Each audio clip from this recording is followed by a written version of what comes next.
Sejam muito bem-vindos e bem-vindas ao podcast CSP. Não, você não está vendo errado. Eu sou Elaine e eu estou aqui com a responsabilidade de falar hoje com a fundadora do nosso movimento CSP, Débora Pontes. É isso, gente. É estranho sentar nessa cadeira, hein? Mas vamos nessa. Diferente. Mas vamos lá. Débora, eu vou começar com uma pergunta que normalmente você faz, né, com as pessoas que vêm aqui, que participam do movimento. Eu gostaria de saber um pouco da sua trajetória, né, dentro, né, desse movimento, não só do CSP, mas da sua trajetória de vida. Bom, vamos lá, né? Vamos assumir o desafio. Sentar nessa cadeira, eu sempre falo, né? Eu podia te apresentar, mas você vai se apresentar melhor do que eu. Então, vamos lá, vamos ver se eu consigo me apresentar para vocês. Eu sou Débora Pontes, eu tenho 40 anos, eu sou casada com o Eduardo, eu sou mãe de pet, sou mãe da Ranoca, que a gente resgatou ali no final já da pandemia. Então, ela é uma vira-latinha resgatada. Esse é um bom resumo da Débora, da vida privada. Mas falar sobre a minha trajetória necessariamente é falar sobre os meus pais, falar sobre as minhas avós e vou buscar ser o mais breve possível, né? Eu sou filha da Ruth e do Newton. A Ruth é uma carioca, o Newton é um baiano do sertão e meu pai empreendedor e minha mãe professora da rede pública de ensino aqui do Rio de Janeiro. Então, dessa mistura, né, que eu falo que é uma mistura boa de um baiano com uma carioca, eu nasci aqui no Rio de Janeiro e fui criada dentro de um lar que diariamente ia me instigando com valores e princípios muito voltados a sempre aprender. Então, a educação sempre esteve muito presente na minha vida, seja a questão da educação formal, né? De ter boas notas da escola, de ir bem, ser uma boa aluna. Então, minha mãe sempre me cobrou bastante isso com relação à educação formal, mas de ir além. E de sempre ter aquela curiosidade boa, de instigar, de saber mais. Então, a educação sempre foi um valor muito presente na minha casa. E, por outro lado, isso muito instigada pela minha mãe, e, por outro lado, o meu pai sempre me instigando a fazer coisas de forma independente. Eu lembro de uma situação em que eu ganhei uma bicicleta nova, e aí a gente foi fazer a doação da minha bicicleta antiga, de rodinha, e eu ganhei uma bicicleta com aro maior e tal. Eu tinha que dar um pulo para poder. Eu subia na bicicleta de banquinho e dava um pulo para descer. E a bicicleta menor, a gente foi doar. E quando a gente chegou lá, tinham várias crianças, a gente fez a doação da bicicleta, outros brinquedos também. E eu passei o dia lá brincando. Tinha uma ladeira que as crianças subiam com a bicicleta carregando na mão e descia essa ladeira. Eita. E era relativamente perigoso, mas tá bom. Eu fui fazer como todas as crianças fizeram, automaticamente eu fiz um boliche de criança e machuquei. Gente, eu machuquei o meu joelho de uma maneira, aquele esfolado infantil. Criança. Com um bom mertiolate depois e choro e tudo que tem direito. Mas por que eu tô falando dessa história? Para falar do incentivo do meu pai a fazer as coisas e fazer as coisas diferentes e me superar. Porque eu me machuquei, eu fiquei com dor, eu fui chorando para onde meus pais estavam. Ai, meu Deus, meu joelho, olha aqui o que aconteceu, enfim. E o meu pai falou, senta aqui, vamos botar remédio e você vai voltar lá para fora para brincar. Porque você não vai ficar aqui dentro sem brincar. Uhum. Então, a gente vai botar o remédio e você vai com dor mesmo que vai passar. Vai fazer o que você tem que fazer, que a dor vai passar. Então, isso também foi uma coisa que eu fui estimulada em casa desde muito cedo. se mantém em movimento, faça o que precisa ser feito, que as dificuldades elas vão ganhando outro peso. Naquele momento, a minha dificuldade era a dor que eu estava sentindo no joelho. E ao longo da vida, a gente vai enfrentando outras dificuldades. E eu fui percebendo o quão sábia foi essa lição lá de trás, né? O me manter em movimento me ajudou muito a perceber que alguns desafios, na verdade, não eram tão grandes quanto eu imaginava num determinado momento inicial. Então, me apresentando, acho que é esse bem bolado aí, né? Filha desse casal que trouxe muitos valores para mim desde cedo em casa. Tive uma participação muito ativa da minha avó materna, principalmente na minha criação, minha bisavó materna também na minha criação, que trouxeram grandes influências também voltadas para a questão de superação. Então, eram mulheres que eu costumo dizer muito à frente do tempo delas, né? Mulheres que ficaram viúvas muito cedo, mulheres que assumiram a responsabilidade do sustento da família no início do século passado, em que falar sobre isso era um desafio grande, né? Então, eu aprendi muito isso com elas. Não tem nada que você não possa fazer. Então, acho que falar sobre mim necessariamente é falar sobre essas pessoas que influenciaram diretamente na minha formação e na minha construção enquanto ser humano. Cara, que legal. Você estava falando, no CSP, né, você fala sempre sobre a importância das mulheres estarem em posição de poder. E você acha que esse aprendizado lá, que seu pai te deu lá atrás, quando falou assim, olha, se mantém em movimento, se mantém, dê foco àquilo que vai te trazer algo de bom, dê foco àquilo que vai fazer você crescer e não esmoreça diante daquilo que está te puxando para baixo, que no seu caso, no exemplo aí, foi a dor do joelho e tudo mais. E ele falou assim, não, vamos focar na brincadeira que isso aí vai passar. Você acha que isso te ajudou nesse processo? Por exemplo, quando você se viu em uma posição de poder, isso te ajudou, esse aprendizado? Na verdade, assim, né? Quando que você se viu numa posição de poder e que você olhou e falou assim, cara, agora eu estou aqui, foi intencional? Ou você chegou lá meio que sem saber, né, o que você estava fazendo? Porque muitas mulheres acontecem isso, né? A gente, né, você também fala muito sobre isso no CSP, que às vezes as mulheres elas têm medo de se candidatar a vagas de posição de poder ou de se colocar em posições de poder. Conta pra gente um pouquinho disso. Nossa, é muita pergunta numa só. Então, deixa eu organizar aqui os pensamentos. Eu ainda estou aprendendo, É a primeira vez aqui. Mas vamos. É bastante coisa, né? É um tema muito rico. Primeiro, para a gente começar a pensar, quando eu me reconheci de fato numa posição de poder, e se esses aprendizados que eu tive lá na minha infância, dentro da minha casa, me ajudaram no exercício de posição de poder, eu penso que a gente precisa dar um passo atrás e pensar o que é exercício de poder. O que é o poder? E é um conceito que muda. Não muda muito nos dicionários, mas ele muda de pessoa para pessoa. Então, eu particularmente gosto muito de definir poder como a capacidade de influenciar positivamente outras pessoas. Para mim, isso é poder.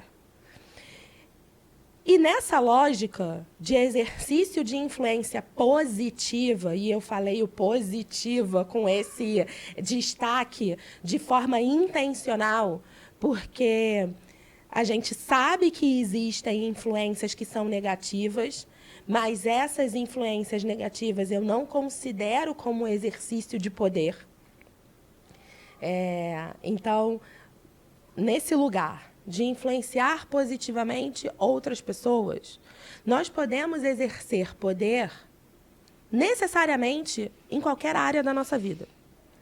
A gente pode exercer o poder dentro da nossa casa, influenciando pessoas da nossa família. A gente pode exercer o poder dentro de uma entidade de educação, influenciando nossos colegas, ainda quando a gente está ali enquanto alunos e alunas. A gente pode exercer o poder quando a gente vai para dentro do ambiente corporativo, ainda que a gente não tenha uma posição formal de liderança. Então, essa liderança ela pode ser exercida de forma muito genuína com os seus pares e você acaba virando uma voz ativa ali. Então, o exercício do poder, num primeiro ponto, conceituando da forma como eu acredito em poder, é pensar nessa influência positiva a outras pessoas. E o segundo passo para a gente pensar em poder é entender que o exercício do poder ele independe de um cargo de poder. O exercício do poder ele depende muito mais do seu posicionamento e da forma como você se coloca diante da vida e das outras pessoas do que necessariamente de um cargo formal de liderança. Então, partindo desses dois pressupostos, quando eu me reconheci numa posição de poder, que foi uma outra pergunta que você fez, eu comecei a pensar sobre isso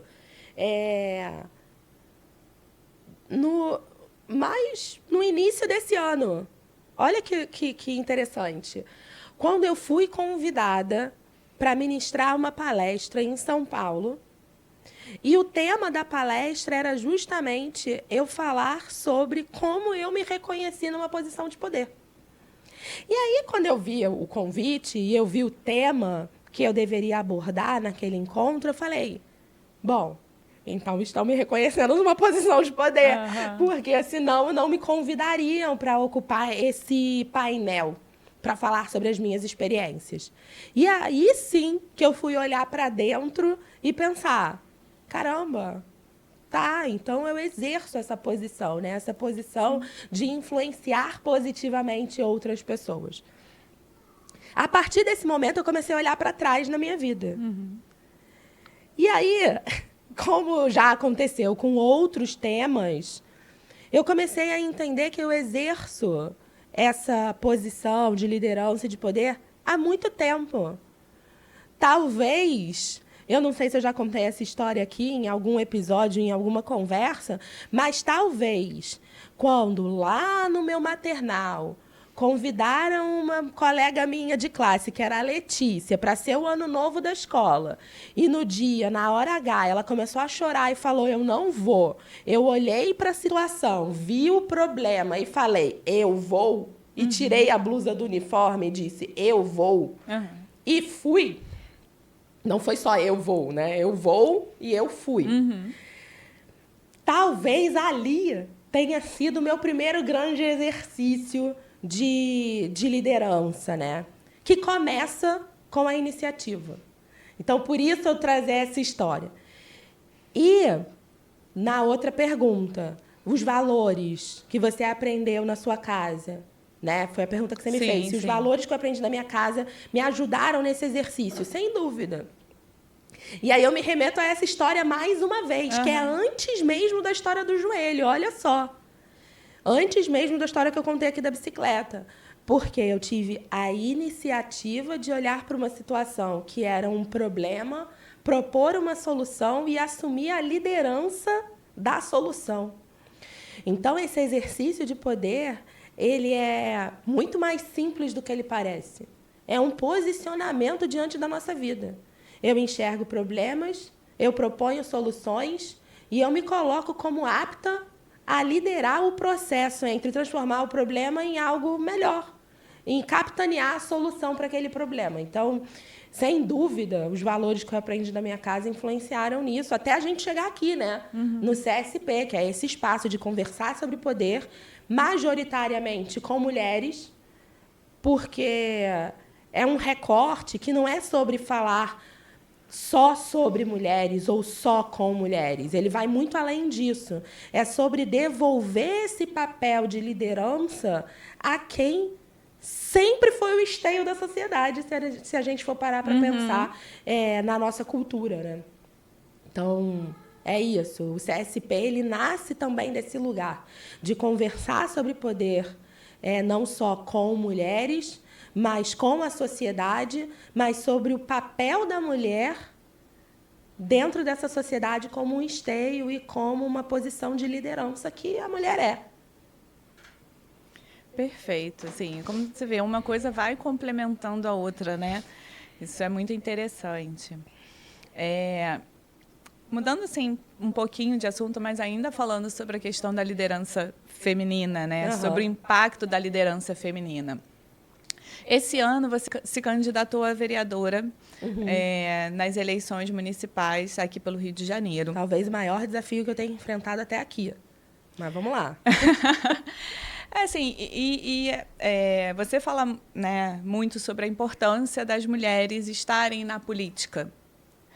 E eu queria que você falasse um pouquinho, né, considerando que hoje o número de mulheres ocupando cadeiras nessas posições é muito pequeno, né? Quais os impactos que você entende com esse crescimento, né, das mulheres? Quais os impactos na sociedade com esse crescimento das mulheres nessa posição, nessas posições, né? Beleza. Então, da mesma forma que, para responder a tua pergunta anterior, eu dei um passo atrás e fui falar sobre o que é poder, e a gente chegou aqui num conceito de que é o exercício de influência positiva na vida de outras pessoas, é importante a gente pensar sobre o que é política.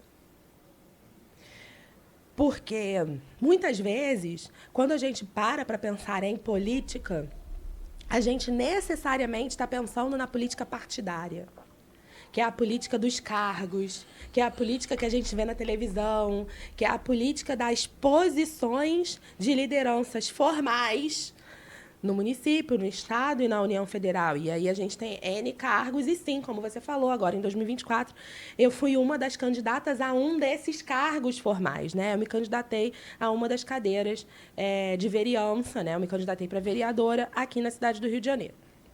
Então, vamos lá. É importante também a gente assumir o nosso papel social, né, como seres sociais que somos, e entender que a gente faz política o tempo todo, porque a gente se relaciona o tempo todo e a todo momento também nós estamos vivendo num espaço de disputa de ideias, de disputa de propostas, disputa de melhores soluções para um determinado problema. E a gente faz isso o tempo todo, inclusive dentro da nossa casa. Então, o primeiro exemplo que eu dei, a gente pode exercer poder dentro da nossa casa, a gente pode exercer liderança dentro da nossa casa. E a gente precisa fazer política também dentro da nossa casa, porque a gente não vai criar uma guerra com as pessoas com as quais a gente convive. Então, a gente cria relacionamentos, a gente cria diálogo, a gente faz negociações para buscar pontos em comum para que a gente possa avançar juntos. Então, a gente valoriza aquilo que a gente pensa em comum, deixa um pouco de lado aqueles pontos mais críticos de divergência, para valorizar os pontos que a gente pensa de forma mais similar, para seguir em frente e para alcançar resultados positivos dentro da nossa casa. E, Débora, isso é muito difícil. Não, a gente faz isso para resolver onde é que a gente vai almoçar no domingo. Sim. A gente faz isso para resolver qual é o filme que a gente vai ver no cinema. A gente faz isso para resolver qual é o zap que vai parar no Netflix. Se é uma série ou se é um desenho infantil. Porque a gente precisa negociar espaço para todos os atores envolvidos dentro de uma casa. Automaticamente, partindo para um âmbito maior, a gente faz isso em todos os nossos círculos de convivência, inclusive na sociedade como um todo. Então, quando a gente começa a perceber esse nosso papel e a assumir a nossa responsabilidade dentro da sociedade por transformação, por melhorias, por solução de problemas que a gente enxerga e que a gente gostaria que fosse diferente, a gente está fazendo política. Agora, me candidatar a um cargo formal, me candidatar a uma cadeira na Câmara de Vereadores da cidade do Rio de Janeiro, eu posso dizer que foi o maior desafio que eu enfrentei até agora. Mas a sua pergunta foi muito voltada para a participação das mulheres nesse espaço. Então, vamos lá. A mulher, ela é o esteio da sociedade. Quem discorda de mim, ok. tudo bem, posições diferentes são sempre válidas, bem-vindas e o diálogo é necessário. Mas eu acredito que a mulher é o esteio da sociedade. Eu acredito que, muito em razão dessa posição de cuidado, ainda que a gente exerça posições de liderança fora da nossa casa, que a gente seja CEO das nossas empresas, que a gente empreenda no nosso próprio negócio, ou que a gente ocupe posições de liderança em outras empresas que não sejam as nossas, ainda assim, a gente tem uma posição de cuidado muito forte na sociedade. E, dado isso, eu digo que a gente é o esteio da sociedade. Para além disso, muito em razão dessa posição de cuidado e de pensar no bem-estar de todas as pessoas que estão ao nosso redor, a mulher tem uma habilidade natural de conciliar interesses.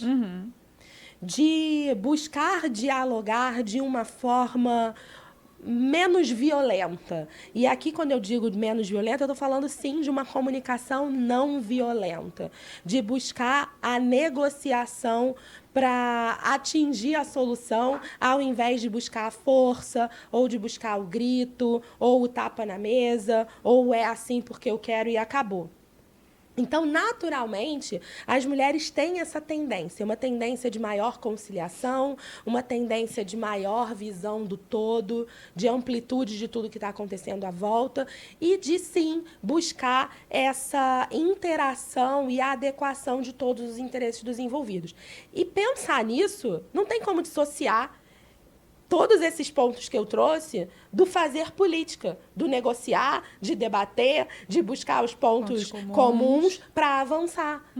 Então, ter mais mulheres fazendo política, e aqui, quando eu falo fazer política, eu estou falando nos dois aspectos, no aspecto de fazer a política diária, de assumir a nossa responsabilidade sobre melhorias de problemas que a gente enxerga e pensar o que eu, enquanto cidadã, posso fazer para melhorar essa realidade, esse exercício político, e o outro exercício político, que tá bom, então, eu já fiz bastante coisa no meu CPF, sozinha aqui, com o meu grupo, com as pessoas que estão ao meu redor, mas eu quero ganhar escala no que eu faço e partir para assumir posições formais dentro da política partidária. É necessário. Esse olhar feminino, quando eu falo, é importante a gente ter mais mulheres na política, vai muito além de uma discussão meramente percentual, de que nós somos mais de 50% da população. Sim, nós somos, sim, isso é um fato, sim, isso é incontestável. Mas ter mais mulheres na política vai além disso. Vai ao encontro, e não de encontro, mas vai ao encontro de trazer para o cenário político-partidário, para os grandes debates da nossa sociedade, esse olhar de conciliação, de acomodação de interesses, de uma negociação menos truculenta, pensando de verdade no bem-estar das pessoas, que é uma tendência, uma habilidade mais feminina. E isso não sou só eu que falo, existem vários estudos que mostram isso, então não é a opinião da Débora, existem estudos que apontam nessa direção. Entendi. E você falou, né, desde o início que foi uma decisão, né, que foi mais desafiadora, né? Foi. O que foi, né, mais desafiador? O que você entendeu que nesse processo foi mais desafiador para você? Nossa, o que foi mais desafiador? Eu vou falar algumas coisas, tá porque talvez eu ainda, né? A gente está falando de pouquíssimo tempo passou até aqui. Então, as eleições, o processo eleitoral, né, aconteceu no dia 6 de outubro. Então, pouquíssimo tempo transcorreu até aqui, um pouco mais de 15 dias. Então, eu ainda não consegui eleger o mais. Mas existem algumas coisas que fazem dessa experiência uma experiência realmente desafiadora. Para mim. A mais desafiadora para mim até então na minha vida. Primeiro, a exposição. Lidar com a exposição e, naturalmente, lidar com críticas. E aqui eu não estou falando sobre opiniões divergentes ou sobre alguém que gosta de você ou alguém que desgosta de você. Não é isso, porque a gente lida com isso diariamente na nossa vida. Mas é um nível de exposição, porque você se torna uma figura pública, ponto. A sua vida está exposta, ponto. Então é muito diferente. O conceito de vida privada, ele desmorona um pouco quando você toma, e quando eu tomei, né, que eu tô falando de mim, mas quando eu tomei essa decisão, o meu conceito de vida privada, ele desmoronou um pouco. Então, hoje todo mundo sabe, o bairro que eu moro, a pessoa com quem eu sou casada, às vezes apontam, encontrei o Eduardo, me mandam mensagem. Então, assim, como assim? Que é o meu marido. Então, o conceito de vida privada desmorona um pouco.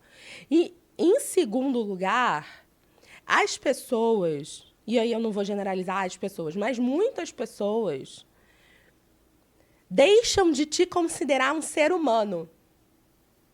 Existe uma desumanização no excesso de exposição e no fato de se tornar uma figura pública.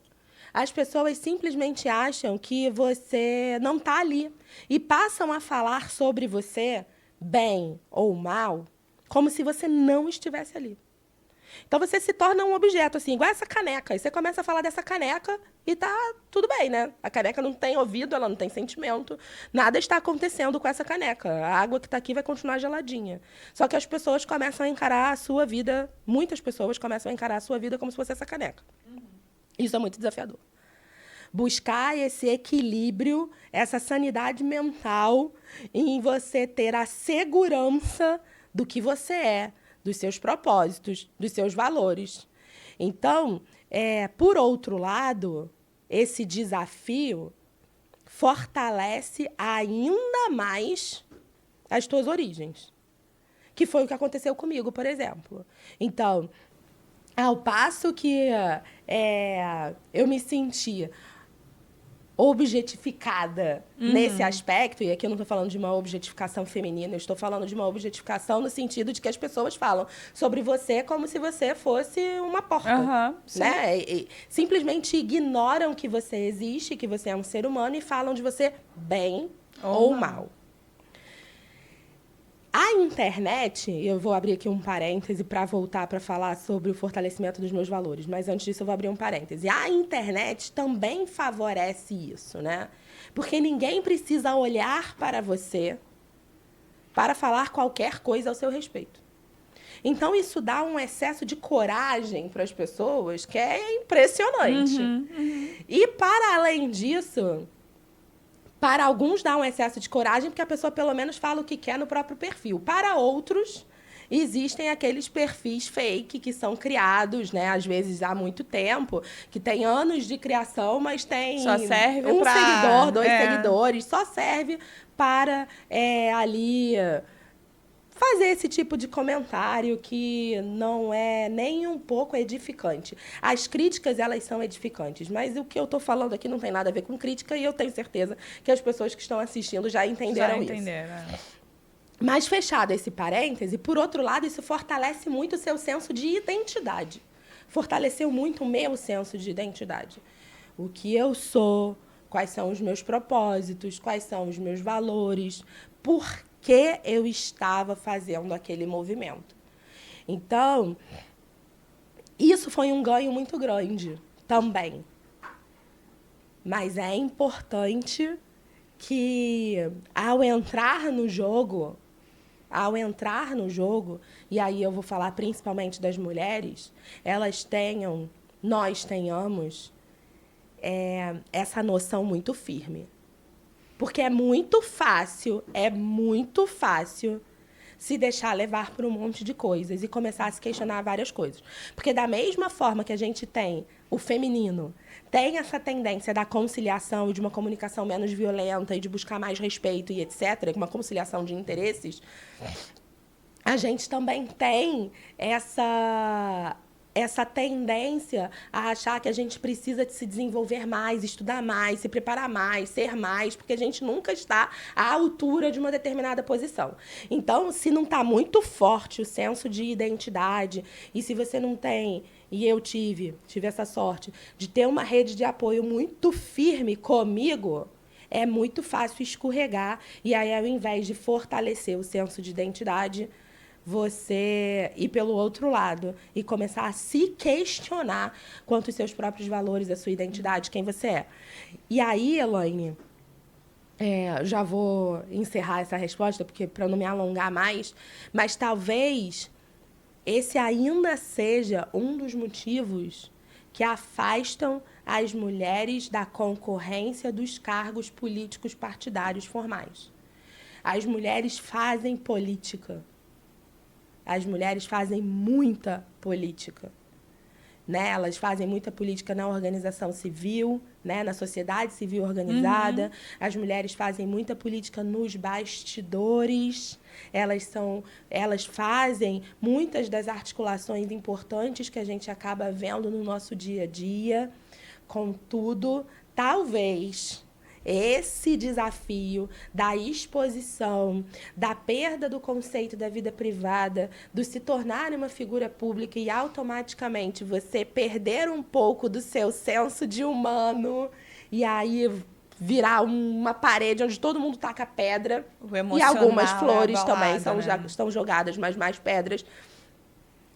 O emocional fica muito abalado. Então, talvez muito por isso... por essa sensibilidade que é muito inerente ao feminino, a gente ainda tenha poucas mulheres se habilitando e se candidatando para concorrer a posições formais na política partidária. Entendi. E você acha que esse fortalecimento dos seus valores, né, que você falou, foi um dos principais benefícios desse processo? Você acha que, além desse, né, você teve outros benefícios que você consegue levar para a sua vida pessoal, empreendedora, né? Todas as multifacetadas que você tem. Esse sem dúvida, é um ganho enorme. Outro ganho muito grande que eu posso elencar é uma ampliação de uma visão estratégica. Eu já tinha, né, posso dizer dessa forma, uma visão estratégica considerável, mas o cenário político, mais uma vez, né, o cenário político aí, concorrer a uma cadeira, a pensar as possibilidades, a conversa com muitas pessoas diferentes, ampliou muito essa visão estratégica. Esse é um outro ganho. Um outro ganho que foi fortalecido também junto com os meus valores. A noção de que mentores têm mentores, né? Eu mentoro algumas pessoas, mas essa noção de que mentores têm mentores, ela é muito forte. E de que a gente não pode desprezar a palavra de um mentor. Hoje, por exemplo, eu vivi experiências que me colocam à frente de muitas pessoas, me mantém atrás de outras tantas, mas eu não sou mais a mesma Débora do início do ano, de 2024, e eu tenho muito mais a agregar ainda às minhas mentoradas, por exemplo. Aquelas que querem se habilitar para uma posição política, aquelas que querem se habilitar para uma posição de liderança, aquelas que querem fortalecer a sua posição de liderança. Então, a gente não pode deixar de lado essa necessidade, não só essa necessidade, vou mudar a palavra, mas a importância da gente ter mentores ao longo da nossa vida e da nossa carreira. Então, isso também me fortalece enquanto profissional, enquanto mentor, enquanto palestrante, enquanto empreendedora que sou, enquanto advogada, e aí foi o que você falou, né, multifacetada, mas isso me fortalece em vários aspectos da minha vida. E, por fim, uma maior nitidez sobre relacionamentos. Sobre relacionamentos. Sobre os relacionamentos das pessoas que estão estão de forma incondicional, dos que estão de forma condicional, daqueles que não estão porque entendem que não compactuam ou dos mesmos valores ou dos mesmos ideais, ou que buscam outros tipos de recompensas. Então, assim, essa dimensão nítida sobre relacionamentos, esse é um ganho ímpar. Ímpar. E que segue para a vida toda, sem dúvida. Então, são alguns ganhos, né? Que o processo traz como um todo. E para além disso, porque eu só falei de ganhos pessoais, mas para além disso, ganhos sociais também. De me desafiar a estar com pessoas que eu naturalmente não estaria, a conversar sobre temas que eu naturalmente não conversaria, a frequentar espaços que eu naturalmente não conversaria e a começar a vislumbrar um futuro também diferente que, se eu não tivesse passado por essa jornada, eu também não vislumbraria. Então, então a gente tem esses ganhos pessoais, ganhos profissionais e sociais também, porque com toda a experiência vivida, eu ganhei a dimensão de que eu ainda posso muito mais. Eu já faço bastante, mas eu posso fazer muito mais. E aí a gente também vai fazendo conexões que são muito relevantes para ampliar projetos, com pessoas que compactuam dos mesmos valores e ideais. Então, isso é um ganho que é inexplicável, porque eu não ganho sozinha. Eu ganho com todo mundo que está em volta e com todas as pessoas que ainda vão ser atingidas pelos projetos e aquelas que já são atingidas pelos projetos também. Ai, é muito bom te ouvir, porque hoje, né, você tem as suas palestras, mas dentro do CSP você sempre veio como uma mediadora, como a entrevistadora. Então, te ouvir é muito bom, é muito gostoso. Mas a gente já está se encaminhando para o final.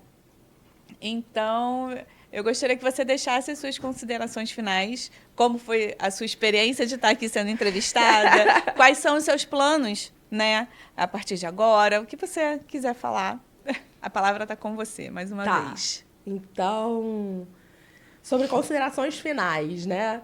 Primeiro que passa muito rápido. Então, realmente passa muito rápido. Compartilhar é algo que eu gosto demais, né? Compartilhar experiência, compartilhar conhecimento é algo que eu adoro fazer. E eu verdadeiramente acredito que é dessa forma que a gente cresce. Tanto no âmbito pessoal, tanto no âmbito profissional, tanto no âmbito social.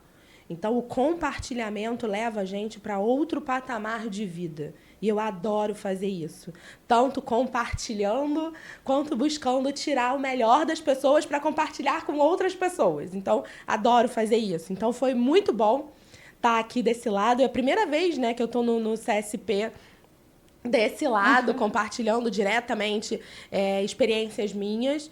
Mas melhor ainda, eu posso dizer que foi compartilhar esse momento com você, né? Que é uma mulher que eu admiro extremamente. Para quem não sabe, para quem sabe também, né? Mas enfim, eu e a Elaine nos conhecemos há uma vida. A gente se conhece desde a escola, a gente trabalha juntas, nós somos sócias.